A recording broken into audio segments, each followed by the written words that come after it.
Property management உங்கள் பழைய வீட்டை புதிய வீடாக மாற்றலாம் வாங்க. உலகெங்கும் பரவி வாழக்கூடிய தமிழ் உறவுகளுக்கு பிரதாப்பின் அன்பு வணக்கம்.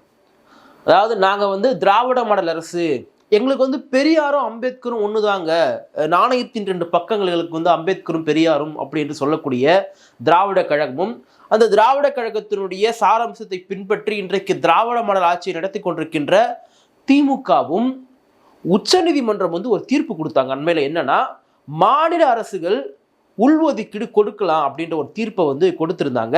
அதே சமயம் எஸ்சி எஸ்டி பட்டியலில் கிரீம் லேயரை கொண்டு வரதுக்கு யோசிக்கலாம். ஏன்னா அப்போதான் ஒரு வாய்ப்பு இல்லாத ஒரு எஸ்சி எஸ்டிக்கு வாய்ப்பு கிடைக்கும். அதாவது கலெக்டர் மகனே கலெக்டர் ஆகாமல் இருப்போம் அப்படின்னு சொல்லி ஒரு பொதுவான ஒரு பார்வை இருக்கு இல்லையா, அந்த பார்வைக்கு ஏற்ற மாதிரி சஜஷனுமே பேசியிருந்தாங்க. இது இந்திய அளவில் மிகப்பெரிய ஒரு கடுமையான விமர்சனத்தை உள்ளாக்கிச்சு. அப்போ தமிழ்நாட்டினுடைய திமுக எம்பிகள் என்ன பண்ணாங்கன்னா, இதை அமைதியாக வரவேற்றாங்க. கருணாநிதி அவருடைய சாதனை இது, எங்க ஐயா கலைஞர் 2009 கொண்டு உச்சநீதிமன்றம் உறுதிப்படுத்திட்டாங்க. அருந்ததிற்கு அங்கே கொடுத்த 3% பாருங்க, இன்னைக்கு உச்சநீதிமன்றம் உறுதிப்படுத்தின்னு சொல்லிட்டு ஆஹோன்னு கொண்டாடினாங்க. அந்த தீர்ப்பை பார்த்தீங்கன்னா அதே கூட்டில் இருக்கக்கூடிய விசிகாவை முதல்ல வரவேற்றாங்க. எதை வரவேற்றாங்கன்னா தெளிவாக பார்க்கணும்.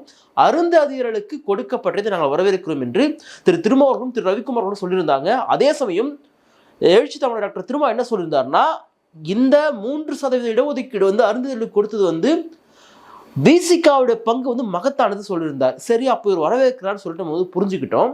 ஆனால் இவங்கெல்லாம் தமிழ்நாட்டில் பாஜக வந்துடக்கூடாது, பிஜேபின்றதே இங்கே இருக்கக்கூடிய சிறுபான்மையினர் மற்றும் பட்டியல் பழங்குடியின மக்களுக்கு எதிரான ஒரு கட்சி சொல்லிட்டு பரப்பி இருக்காங்க.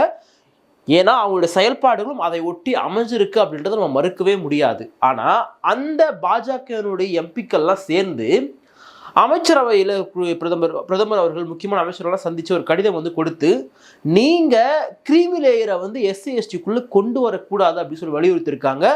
அதன் அடிப்படையில் அமைச்சரவையும் என்ன முடிவு எடுத்திருக்காங்கன்னா, நாங்கள் கிரீம் லேயரை எஸ்சி எஸ்டி கொண்டு வர மாட்டோம். ஏன்னா இது பாபா சாஹேப் அம்பேத்கர் கண்ட கனவுக்கும் அவர் கொண்டு இடஒதுக்கீட்டுக்கு எதிராக போயிட்டு முடிஞ்சிடும், நாங்கள் ஒரு நாளும் கிரீம் லேயரை கொண்டு வர மாட்டோம் சொல்லிட்டு உறுதி கொடுத்துருக்காங்க.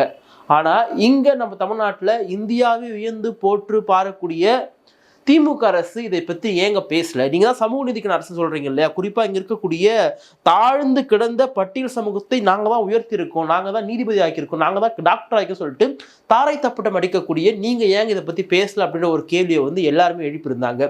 இது ஒரு விஷயம் என்று சொன்னால், இன்றைக்கு தமிழ்நாட்டில் குறிப்பாக பட்டியல் சமூகங்கள் மொத்தம் 76 பிரிவு இன்னைக்கு இருக்கிறாங்க. அதில் பெரும்பான்மை சமூகமாக இங்கே இருக்கக்கூடிய ஆதி திராவிடர் என்று சொல்லப்படுகின்ற பழைய சமூக மக்களும், அதே போல தேவேந்திர குல வேளாளர், அரிசி சமூக மக்கள், இந்த மக்கள் பெரும்பான்மையாக இருக்கிறாங்க. இப்போ இந்த 3 பிரிவினருக்கிடையே பார்த்தீங்கன்னா வெவ்வேறு விதமான கருத்து முரண்களை உருவாக்கி இருக்காங்க. யார் உருவாக்கி இருக்காங்கன்னா, வேற யாரும் உருவாக்குறது கூட பரவாயில்ல, இங்க இருக்கக்கூடிய திராவிடம் பேசக்கூடியவங்க, சோகால்ட் இங்க இருக்கக்கூடிய திமுக அரசை ஆதரிக்கக்கூடிய தோழமை சக்திகள், இவங்கெல்லாம் ஆதரிச்சு பேசியிருக்காங்க. என்ன அப்படின்னா, நான் ஜெய்பீம் அப்படின்னு ஒரு கட்சியை இப்பதாங்க முதல் முறையாக கேள்விப்படுறேன். அந்த ஜெய்பீம் என்ற கட்சி முதல்வரை சந்தித்து அருந்தே சமூக மக்களுக்கு நீங்கள் 3% கொடுத்துங்க இல்லையா, இதை நான் வரவேற்கணும்னு சொல்லிட்டு ஒரு நன்றி தெரிவிச்சிருக்காங்க. நியூஸ்லாம் வருது. நான் இதை பார்த்து ரொம்ப வியப்பாயிட்டேன். நான் என்னன்னா, ஜெய்பீம்னு ஒரு கட்சி இருக்குதா, முதலமைச்சரை போய் பார்க்குற அளவுக்கு வல்லமை வாய்ந்த ஒரு கட்சி இருக்குதா, என்னடா அருந்ததியருக்கு கொடுத்து போய் வரவேற்றிருக்காங்களே அப்படின்னு சொல்லிட்டு நம்ம பார்த்தோம் அப்படின்னா, அப்போதான் சில தகவல்கள்லாம் நம்ம ஆராய வேண்டியது இருக்குது. அது என்ன தகவல்கள் அப்படின்னா, 2011 கணக்கின்படி பார்த்தீங்கன்னா தமிழ்நாட்டில் அருந்ததியர் 2.9% இருக்காங்க அந்த பட்டியல் சமூகத்துக்குள்ள.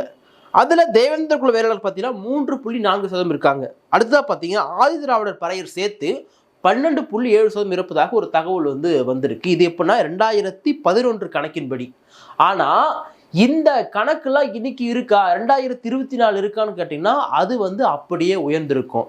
2.9% இருக்கக்கூடிய அருந்ததியர் சமூக மக்களுக்கு 3% இடஒதுக்கீடு. ஆனால் பெரும்பான்மையாக இருக்கக்கூடிய பறையர் சமூக மக்களுக்கும் தேவேந்திர குல சமூக மக்களுக்கும் அதே அளவிலான ப்ரையாரிட்டி கிடைச்சிருக்கா, பிரதிநிதித்துவம் கிடைச்சிருக்கானா? கிடைக்கல. நாம என்ன சொல்ல வரோம்னா, முதல்ல இந்த உள் ஒதுக்கீடு கொடுப்பது என்பதே பாபா சாஹேப் அம்பேத்கருடைய பார்வையிலிருந்து நம்ம பார்த்தோம் அப்படின்னா அது ரொம்ப ரொம்ப முரணானது. விசிகா முதல்ல இந்த உள் ஒதுக்கீடு அருந்ததியர்களுக்கு கொடுத்த வரவேற்றாங்க, கிரீமி லேயரை எதிர்த்தாங்க.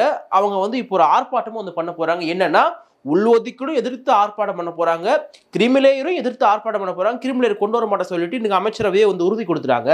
அப்போ இவங்க நடத்த போகின்ற ஆர்ப்பாட்டம் என்பது உள்ஒதுக்கீட்டை எதிர்த்தான ஒரு கேள்வி வருது. என்ன அப்படின்னா, தமிழ்நாட்டில் அருந்ததிற்கு கொடுத்தது வரவேற்கிறோம். இந்திய அளவில் வந்து மற்ற மாநிலங்களுக்கெல்லாம் கொடுத்தா அது வந்து ஆபத்தாயிடும், பட்டியல் சமூக மக்களை வந்து கூறு போடுகிற நிகழ்வாயிடும் சொல்லிட்டு ரொம்ப வருத்தமாக பேசுகின்றார் டாக்டர் திருமா அவர்களும் டாக்டர் ரவிக்குமார் அவர்களும். அப்படி இருக்கும் பொழுது தமிழ்நாட்டில் மட்டும் எப்படி வரவேற்பாங்க ஒரு கேள்வி வருது. ஏன்னா இவங்க என்ன சொல்லுவாங்க, பட்டியல் சமூக மக்களையே இன்றைக்கும் மிகவும் பின்தங்கிய நிலையில் வந்து அருந்த சமூக மக்கள் இருக்கிறாங்க, நம்ம அதை இல்லைன்னே சொல்ல, அவர்களுக்கு உரிய பிரதிநிதித்துவத்தை கொடுக்க வேண்டும், அவர்களை இன்னமும் முன்னோக்கி கொண்டு வர வேண்டிய தேவை அரசுக்கு மட்டும் கிடையாது, ஒவ்வொரு ஜனநாயக சக்தியிலும் இருக்கின்றது நான் முழுமையாக நம்புறேன். ஆனா இவங்க கொடுத்திருக்கக்கூடிய 3% இடஒதுக்கீடு எங்க இருந்து கொடுத்தாங்க? 18ல இருந்து பிரிச்சு 3 கொடுக்குறாங்க. இவங்க தனியா உருவாக்கல, பிசில இருந்தும் எம்பிசி இருந்தும் எடுத்து கொடுக்கல, இங்க இருக்கக்கூடிய அதே கொடுக்கப்பட்டதுல இருந்து 3% எடுத்து கொடுக்குறாங்க. அப்போ இதுவே பாத்தீங்கன்னா எந்த விதமான பயனுமே கிடையாது. 3% நீங்க எடுத்து கொடுக்குறீங்க அப்படின்னா அது இங்க இருக்கக்கூடிய இப்போ பறையர் சமூக மக்கள் வந்து ரொம்ப அதிகமா வந்து பயங்கரமா முன்னேறிட்டாங்களா? இன்னைக்கு இங்க இருக்கக்கூடிய செக்ரட்டரியேட், பார்லிமெண்ட், எல்லா இடத்துலயுமே அமைச்சரவை, எல்லா இடத்துல செக்ரட்டரி, கேபினட் செக்ரட்டரி, ஒவ்வொரு டிபார்ட்மெண்ட் செக்ரட்டரி, கலெக்டர், எல்லா இடத்துலயுமே வந்து இன்னைக்கு வெகுஜனமா வந்து பறையர் சமூக மக்கள் தான் ஆதிக்கம் செலுத்துறாங்களா? அவங்கள ஒரு ஒரு ஐஏஎஸ் இருந்தா கூட அந்த ஐஏஎஸ் தூக்கி வந்து ஏதாவது ஒரு வடிகால் வாரியம் அல்லது வந்து ஏதாவது சுற்றுச்சூழல் ஏதாவது சம்திங் சொல்லிட்டு ஒரு இடத்துல வந்து ஒரு செக்ரட்டரியா வந்து போட்டு வைப்பாங்க. உண்மையான அதிகாரம் போது இருக்கக்கூடிய ஒரு கேபினட் லெவலில் ஒரு செக்ரட்டரியாவோ இல்லை ஒரு டிபார்ட்மெண்ட்டுடைய செக்ரட்டரியாவோ ஒரு முக்கியமான போர்டாவுடைய டைரக்டராவோ மாவட்ட ஆட்சியராக வந்து அப்பாயின்ட் பண்ணுறது இருக்குன்னு பார்த்தா இங்கே இருக்கக்கூடிய சாதிய சூழலில் அப்படி ஒன்று இல்லாமல் தான் இருக்கின்றது. இதை நம்ம கண்கூட வந்து பார்த்துட்டு இருக்கோம். அப்போ இந்த சமூக மக்கள் மட்டும் பின்தங்கி இருக்காங்க, இவங்க வந்து ரொம்ப முன்னேறிட்டாங்களான்னு பார்த்தா இவங்க இன்றைக்கு படித்திருக்காங்க. நம்ம ஒன்றும் அவங்க இன்னமும் வந்து ரொம்ப இழிவான நிலையில் இருக்காங்க அப்படிலாம் ஒரு நாள் சொல்லவே மாட்டேன். ஏன்னா இன்னைக்கு ஒவ்வொரு தலைமுறையுமே படிக்க தொடங்கியிருக்காங்க, கல்வியை நோக்கி பயணிக்கிறாங்க. இங்கே இருக்கக்கூடிய தேவேந்திர குல சமூகமும் குறிப்பாக பறையர் சமூக மக்களும் இருக்கக்கூடிய பட்டியல் சமூகத்தில் இருக்கக்கூடிய அநேக பிரிவுகள் பார்த்தீங்கன்னா இன்றைக்கு கல்வியை நோக்கி வந்து பயணிக்கிறாங்க. நாங்கள் ஏங்க வந்து மூட்டை தூக்கணும், நாங்கள் ஏங்க தூய்மை பணி செய்யணும்னு சொல்லி நீங்கள் எதிர்த்து கேள்வி கேட்குறாங்க. அந்த அளவுக்கு ஒரு சுயமரியாதை உணர்வுடன் இங்கே இருக்கக்கூடிய பட்டியல் சமூகத்தில் இருக்கக்கூடிய சமூகத்துறை சார்ந்தவர்கள் வந்து உயர்ந்துட்டு வராங்க. அப்படி வரக்கூடியவர்களை வந்து நம்ம இன்னமும் முன்னோக்கி தான் கொண்டு போகணும். ஆனால் அதுக்கான நடவடிக்கை வந்து எடுத்திருக்காங்கன்னு பார்த்தா இங்கே வந்து இல்லாமல் தான் இருக்கின்றது. டாக்டர் அம்பேத்கர் இந்த இந்தியாவில் வந்து பல ஆயிரம் சாதிகளாக இருந்த இந்த பட்டியல் சமூகங்களை வந்து ஒருங்கிணைத்து அவங்கள ஒரு குடையின் கீழே கொண்டு வந்து அரசியல், பொருளாதாரம் இதெல்லாம் பிரதிநிதித்துவம் வேண்டும், குறிப்பாக வந்து கல்வி, வேலைவாய்ப்பு, அரசியல்ல அவங்களுக்கு வந்து பிரதிநிதித்துவம் வேண்டும், அதிகாரம் வேண்டும், அதற்காக இடஒதுக்கீட்டை கொடுத்து அந்த எல்லா சாதிகளையுமே ஒருங்கிணைத்து ஒரு சாதி ஒழிப்புக்கான முதற்படியாக எஸ்சி எஸ்டி பட்டியலை வந்து உருவாக்கியிருந்தார். ஆனால் இன்னைக்கு இது போன்ற தீர்ப்புகள் வந்து நீங்கள் மாநில அரசு கொடுத்துடலான்னு சொல்றதெல்லாம் பார்த்தீங்கன்னா ஏற்கனவே தமிழ்நாட்டில் வந்து அருந்ததியர்களும் தேவேந்திர குல சமூகமும் பறையர்களும் நாங்கள் ஒன்றும் கிடையாது. ஒரு பக்கம் தேவேந்திர குல சமூகம் நாங்கள் பட்டியல் சமூகமே கிடையாதுங்க, எங்கள் பட்டியலிருந்து வெளியேற்றுருங்க, எங்களை பட்டியலிருந்து வெளியேற்று வேறு பட்டியல் வைங்க, எங்கள் எம்பிசிலோ பிசிலோ வச்சுட்டு போயிடுங்க, நாங்கள் பட்டியலே கிடையாதுன்னு சொல்கிறாங்க. ஆனால் இன்றைக்கு அந்த மக்களுடைய முழுமையான வாழ்வாதாரம் மாறிடுச்சா? எல்லாருமே அரசியலுடைய உயர் பதவிகளை வந்துட்டாங்களா? இன்றைக்கு தேவேந்திர குல சமூக மக்கள் தான் முக்கியமான அரசினுடைய பிரதிநிதித்துவம் இருக்கான்னு பார்த்தீங்கன்னா பிரதிநிதித்துவம் இல்லாமல் இருக்கின்றது. ஆனால் அவங்க அதனுடைய கட்சியினுடைய மிக முக்கியமான தலைவர்கள் வந்து நாங்கள் வெளியே போகிறோன்னு சொல்கிறாங்க. இந்த பக்கம் பறையர்கள் மருந்துகள்லாம் ஒன்று கிடையாது, எங்களுடைய வரலாறு என்னன்னு தெரியுமா, குயில் யார் தெரியுமா, இவங்க வந்து எங்களுக்கு சொந்தம் இல்லை, எங்களுக்கு சொந்தம் சொல்லிட்டு இவங்களுக்குள்ள இருக்கக்கூடிய ஒரு ஒற்றுமையை வந்து சில நபர்கள், சில குழுக்கள், சில குட்டி குட்டி அரசியல் தலைவர்கள், சின்ன சின்ன இயக்கங்கள் பார்த்தீங்கன்னா பிளவுகளை உண்டாக்கி கொண்டிருக்காங்க. இந்த மாதிரி நேரத்தில் இது போன்ற உள்ஒதுக்கீடு வந்து கொடுப்பது வந்து சரி, ஏன்னா உள்ஒதுக்கீடு வந்து கொடுத்தாதான் உன் சமூகம் முன்னேறுன்னு சொல்றதெல்லாம் பார்த்தீங்கன்னா இது புரட்சியாளர் அம்பேத்கர் கண்ட கனவுக்குன்னு எதிராக பார்க்க. என்னை பொறுத்த வரைக்கும் நீங்கள் வந்து ஒரு கீழ்நிலையில் வந்து இன்றைக்கும் ஒரு சமூகம் இருக்கா, அதிகார பிரதிநிதித்துவம் இல்லையா? குறிப்பாக வந்து நரிக்குறவர் போன்ற சமூகங்கள்லாம் இன்னும் அவங்க எந்த விதமான இதுலையுமே வரல. அவங்கள வந்து நீங்கள் வந்து எஸ்டி பட்டியலில் சேருங்க.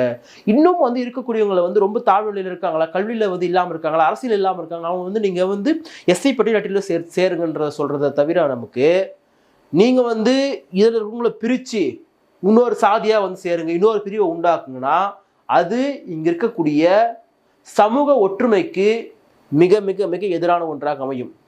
இங்க இருக்கக்கூடிய பட்டியல் சமூகங்களுடைய ஒற்றுமையை இன்றைக்கு உள்ஒதுக்கீடு என்ற பேர்ல நாங்க தனி நீங்க தனின்னு பேசக்கூடிய இந்த சொல்லாடல்கள், இந்த அரசியல் செயல்திறன்லாம் பார்த்தீங்கன்னா இங்க வந்து வேற்றுமையை தான் வந்து உருவாக்கி இருக்கு. அதனால தமிழ்நாட்டில் இன்றைக்கு பட்டியல் சமூக மக்களுடைய ஒரு பிரதிநிதித்துவம் உள்ள ஒரு அரசியல் அதிகாரம் பெற்ற குறைந்தபட்சம் ஒரு 4 எம்எல்ஏ 2 எம்பியை வைத்திருக்கக்கூடிய தலைவர் திருமாவளவனுடைய நிலைப்பாடு என்பது அருந்தல் கொடுத்து வரவேற்கிறாரு. இந்திய அளவில் வந்து அந்த கட்சியானது எதிர்க்கின்றது. இதுவே பார்த்தீங்கன்னா ஒரு குழப்பம் நிறைந்த ஒன்றாக தான் எனக்கு தெரிகின்றது. அதே சமயம் ஏன் நம்ம அவரை வந்து குறிப்பிட்டு மென்ஷன் பண்றோம் அப்படின்னா, இன்றைக்கு அவங்க தான் ஒரு அதிகார பிரதிநிதித்துவத்தை நோக்கி கொண்டு போற ஒரு இயக்கமா இருக்காங்க. ஒரு இன்டெலெக்சுவல் தலைவராக திருமா இருக்காரு. அவர் பேசக்கூடியது, அவர் வந்து வெளியிடக்கூடிய அறிக்கைகள், போராட்டங்கள் எல்லாமே பார்த்தீங்கன்னா பேசப்படும் பொருளாக மாறுகின்றது. அவர் நிதர்சனமாக இங்க இருக்கக்கூடிய கிரிமிலேயரை மிக கடுமையாக எதிர்க்கின்றார். நம்ம மாற்றுக்கிறதே கிடையாது, வரவேற்கிறோம். நம்ம கிரிமிலேயர் வந்து ஒரு நாளும் SC/STக்கு வந்து கொண்டு வரக்கூடாது. அப்படி கொண்டு வந்தா அது புரட்சியாளர் அம்பேத்கர் கொண்டு வந்த இந்த இடஒதுக்கீட்டுக்கே பார்த்தீங்கன்னா ஒரு ஆபத்தான ஒன்றா வந்து முடிஞ்சிடும். அதே மாதிரி தான் உள்ஒதுக்கீடை வந்து இந்திய அளவில் வந்து கொடுப்பதும் பார்த்தீங்கன்னா இந்த இருக்கக்கூடிய SC/ST பிரிவுகளுக்கு இந்த SC/ST ஒற்றுமையை முழுக்க வந்து உடைக்கக்கூடிய ஒரு நிகழ்வாக தான் வந்து நான் வந்து பார்க்கின்றேன். குறிப்பாக தமிழ்நாட்டில் இங்கே இருக்கக்கூடிய ஆதி தமிழர்களை இப்படி நீ வேற நான் வேற, நீ வேற மொழி பேசுகிறோம், நீ பட்டியல் சமூகத்தில் இருந்தால் கூட நீ வந்து தெலுங்கு பேசுகிறோம், நான் தமிழ் பேசுகிறோம்னு சொல்லிட்டு அப்படி பிரித்து தங்களுடைய சுயலாப அரசியலுக்காக, தேர்தல் வெற்றிக்காக இன்றைக்கு பல தலைவர்கள் அதிகாரத்தை தங்கள் கையில் வைத்துக்கொண்டு இந்த மக்களை பிளவுபடுத்தி கொண்டிருக்கிறார்கள். இது ஒரு நாளும் தமிழ் சமூகத்தினுடைய ஒற்றுமைக்கும் அல்லது இன்னமும் அரசியல் அதிகாரம் பெறாமல் இருக்கக்கூடிய பட்டியல் சமூக மக்களுடைய ஒற்றுமைக்கும் ஒரு நாளும் வந்து இது உதவாது. இது அந்த மக்களை பிளவுதான் படுத்தும். புரட்சியாளர் அம்பேத்கர் கண்ட கனவிற்கு இது நேர் எதிரானது. புரட்சியாளர் அம்பேத்கர் பல சிரமங்களை மேற்கொண்டு எடுத்து வந்த இந்த இடஒதுக்கீட்டை பார்த்தீங்கன்னா சுக்குநூறாக உடைக்கக்கூடிய நிகழ்வாக தான் இது நிகழ்வுகள்லாம் வந்து அமையும். நிறைவாக என்ன சொல்ல விரும்புகிறேன்னா, இந்த உள்ஒதுக்கீடு என்பது ஒரு நாளும் பட்டியல் சமூக மக்களுக்கு உள்ஒதுக்கீடு நீங்கள் ஒவ்வொரு சாதிக்கும் வந்து பிரித்து கொடுத்துட்டீங்கன்னா அது அவர்களுடைய அதிகார பிரதிநிதித்துவம், அதிகாரத்தை நோக்கி பயணிக்கக்கூடிய ஒற்றுமைக்கு நேர் எதிரானதாக அமையும். கிரிமிலேயரை கொண்டு வர மாட்டேன் சொல்லிட்டு அமைச்சர் வந்து உறுதி கொடுத்துருக்காங்க. கிரிமிலேயர் கொண்டு வந்தால் அது இடஒதுக்கீடு இருப்பதற்கான நோக்கத்தையே முற்றிலுமாக அழித்துவிடும்.